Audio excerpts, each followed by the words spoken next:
తెలుగుదేశం పార్టీకి కొత్త చిక్కులు ప్రారంభమవుతాయి. అదేంటి అంటే ఇప్పుడే సీట్లకు సంబంధించి ఫైనల్ అవుతున్నది కదా. జనసేన నిన్ననే 4 సీట్లు ప్రకటించడం తెలుగుదేశం పార్టీది. ఇప్పటిదాకా వైసీపీలో అట్లాగా ఇట్లాగా అన్నటువంటి దాన్ని హైలైట్ చేసినటువంటి తెలుగుదేశం అనుకూల మీడియా ఇప్పుడు ఇది హైలైట్ చేయదు. కానీ ఇప్పటిదాకా తమని కవర్ చేసుకుంటూ వచ్చినటువంటి సాక్షి వైసీపీ మీడియా ఇప్పుడు రివర్స్ కవర్ చేస్తుంది. ఎమ్మెల్యే టికెట్ నాకే ఇస్తానని చెప్పింది చంద్రబాబు, ఇప్పుడు 70 కోట్లు ఇస్తాను టికెట్ అని చెప్తున్నారు అంటూ తాజాగా రమేష్ రెడ్డి రాయచోటి నుంచి చేసినటువంటి ఆరోపణ సంచలనం అయ్యింది. ఆయన చెప్పినటువంటి దీంతో ఇప్పుడు కొత్త సమీకరణాలు తెర మీదకి వచ్చాయి. భవిష్యత్ కార్యాచరణపై చర్చించారు. ఇప్పుడు సిద్ధమైన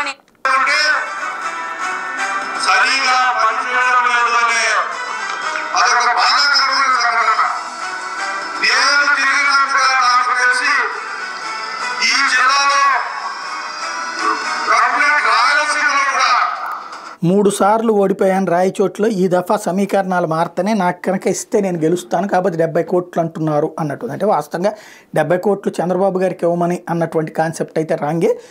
అంత ఖర్చు పెట్టాల్సి వస్తుంది రాయచోటు, ఎందుకంటే స్ట్రాంగ్ సీట్ కాబట్టి ఇప్పుడు అన్నటువంటిది అయి ఉంటుంది. దాన్ని ఈయన ఈ కోణంలో ప్రొజెక్ట్ చేసుకుని ఉండొచ్చు.